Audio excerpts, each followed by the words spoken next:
ಒಂದು ಕಾಲದಲ್ಲಿ ಬೆಟ್ಟಗಳ ನಡುವೆ ಇರುವ ಶಾಂತ ಹಳ್ಳಿಯಲ್ಲಿ ಮಿಲೋ ಎಂಬ ಕುತೂಹಲಕಾರಿ ಪುಟ್ಟ ಇಲಿ ವಾಸಿಸುತ್ತಿತ್ತು. ಮಿಲೋಗೆ 2 ವಿಷಯಗಳು ಹೆಚ್ಚು ಇಷ್ಟವಾಗಿದ್ದವು: ಚೀಸ್ ಮತ್ತು ಸಂಗೀತ. ಮ್ಯಾಟ್ ಪ್ರತಿ ರಾತ್ರಿ ನಕ್ಷತ್ರಗಳು ಮಿನುಗಿದಾಗ ಮತ್ತು ಜಗತ್ತು ನಿಶ್ಚಲವಾಗಿದ್ದಾಗ ಮಿಲೋ ತನ್ನ ಕಿಟಕಿಯ ಮೇಲೆ ಕುಳಿತು ತನ್ನ ಸಣ್ಣ ಎಲೆಕೊಳಲನ್ನು ನುಡಿಸುತ್ತಿದ್ದನು.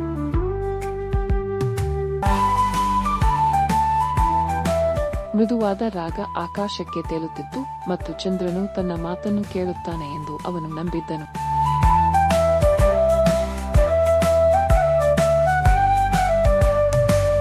ಆದರೆ ಒಂದು ರಾತ್ರಿ ಚಂದ್ರ ಉದಯಿಸಲಿಲ್ಲ. ಇಲ್ಲ, ಆಕಾಶ ಕತ್ತಲೆಯಾಗಿತ್ತು. ಆದರೆ ಆ ಚಂದ್ರನ ಬೆಳಕು ಇಲ್ಲವೇ? ಮಿಲೋ ಕಿರುಚಿದನು. ಏನೋ ತಪ್ಪಾಗಿರಬೇಕು. ತನ್ನ ಪಂಜದಲ್ಲಿ ಕೊಳಲು ಮತ್ತು ಚೀಲದಲ್ಲಿ ಚೀಸ್ ತುಂಡನ್ನು ಇಟ್ಟುಕೊಂಡು ಮಿಲೋ ಚಂದ್ರನ ಅನ್ವೇಷಣೆಗೆ ಹೊರಟನು. ಅವನು ಹೊಲಗಳ ಮೂಲಕ ತುದಿಗಾಲಿನಲ್ಲಿ ನಡೆದು ನಿದ್ದೆಯ ಹೊಳೆಯನ್ನು ದಾಟಿ ಅತಿ ಎತ್ತರದ ಬೆಟ್ಟವನ್ನು ಹತ್ತಿದನು. ತುಂಬಾ ಮೇಲ್ಭಾಗದಲ್ಲಿ ಅವನು ಹೊಳೆಯುವ ಗುಹೆಯನ್ನು ಕಂಡುಕೊಂಡನು. ಒಳಗೆ ಚಂದ್ರನು ದುಂಡಗಿನ ಮತ್ತು ಬೆಳ್ಳಿಯ ಮುಖದ ಮೇಲೆ ಗಂಟಿಕ್ಕಿ ಕುಳಿತಿದ್ದನು. ನನಗೆ ದುಃಖವಾಗಿದೆ, ಚಂದ್ರ ಹೇಳಿದನು. ಇನ್ನು ಮುಂದೆ ಯಾರೂ ನನಗಾಗಿ ಸಂಗೀತ ನುಡಿಸುವುದಿಲ್ಲ. ಮಿಲೋನ ಮೀಸೆಗಳು ನಡುಗಿದವು. ನನಗೆ ಗೊತ್ತು ಎಂದು ಅವನು ಹೇಳಿದನು ಮತ್ತು ಅವನು ನಿಧಾನವಾಗಿ ತನ್ನ ಎಲೆಕೊಳಲನ್ನು ನುಡಿಸಿದನು. ಗುಹೆಯಲ್ಲಿ ಮೃದುವಾದ ಮಧುರವಾದ ಸಂಗೀತ ತುಂಬಿತ್ತು. ಚಂದ್ರನು ಪ್ರಕಾಶಮಾನವಾಗಿ ಮುಗುಳ್ನಕ್ಕೂ ಅದು ಮತ್ತೆ ಆಕಾಶಕ್ಕೆ ಏರಿತು. ಕೆಳಗಿನ ಹಳ್ಳಿಯನ್ನು ಬೆಳಗಿಸಿತು. ಆ ರಾತ್ರಿಯಿಂದ ಮಿಲೋ ಚಂದ್ರನ ಸಂಗೀತಗಾರನಾದನು.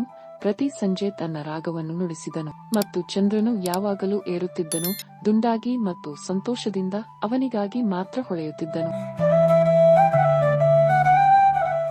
ಒಂದು ಕಾಲದಲ್ಲಿ ಬೆಟ್ಟಗಳ ನಡುವೆ ಇರುವ ಶಾಂತ ಹಳ್ಳಿಯಲ್ಲಿ ಮಿಲೋ ಎಂಬ ಕುತೂಹಲಕಾರಿ ಪುಟ್ಟ ಇಲಿ ವಾಸಿಸುತ್ತಿತ್ತು.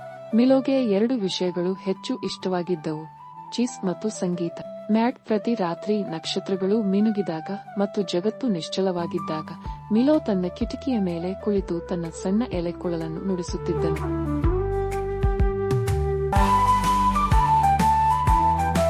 ಮೃದುವಾದ ರಾಗ ಆಕಾಶಕ್ಕೆ ತೇಲುತ್ತಿತ್ತು ಮತ್ತು ಚಂದ್ರನು ತನ್ನ ಮಾತನ್ನು ಕೇಳುತ್ತಾನೆ ಎಂದು ಅವನು ನಂಬಿದ್ದನು.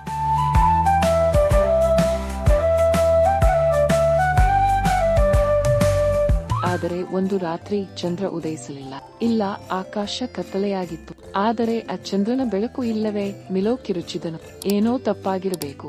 ತನ್ನ ಪಂಜದಲ್ಲಿ ಕೊಳಲು ಮತ್ತು ಚೀಲದಲ್ಲಿ ಚೀಸ್ ತುಂಡನ್ನು ಇಟ್ಟುಕೊಂಡು ಮಿಲೋ ಚಂದ್ರನ ಅನ್ವೇಷಣೆಗೆ ಹೊರಟನು. ಅವನು ಹೊಲಗಳ ಮೂಲಕ ತುದಿಗಾಲಿನಲ್ಲಿ ನಡೆದು ನಿದ್ದೆಯ ಹೊಳೆಯನ್ನು ದಾಟಿ ಅತಿ ಎತ್ತರದ ಬೆಟ್ಟವನ್ನು ಹತ್ತಿದನು. ತುಂಬಾ ಮೇಲ್ಭಾಗದಲ್ಲಿ ಅವನು ಹೊಳೆಯುವ ಗುಹೆಯನ್ನು ಕಂಡುಕೊಂಡನು. ಒಳಗೆ ಚಂದ್ರನು ದುಂಡಗಿನ ಮತ್ತು ಬೆಳ್ಳಿಯ ಮುಖದ ಮೇಲೆ ಗಂಟಿಕ್ಕಿ ಕುಳಿತಿದ್ದನು.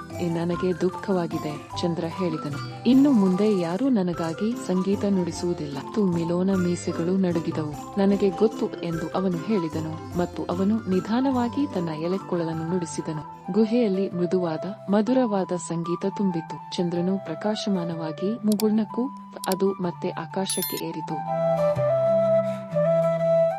ಕೆಳಗಿನ ಹಳ್ಳಿಯನ್ನು ಬೆಳಗಿಸಿತು. ಆ ರಾತ್ರಿಯಿಂದ ಮಿಲೋ ಚಂದ್ರನ ಸಂಗೀತಗಾರನಾದನು. ಪ್ರತಿ ಸಂಜೆ ತನ್ನ ರಾಗವನ್ನು ನುಡಿಸಿದನು ಮತ್ತು ಚಂದ್ರನು ಯಾವಾಗಲೂ ಏರುತ್ತಿದ್ದನು, ದುಂಡಾಗಿ ಮತ್ತು ಸಂತೋಷದಿಂದ ಅವನಿಗಾಗಿ ಮಾತ್ರ ಹೊಳೆಯುತ್ತಿದ್ದನು.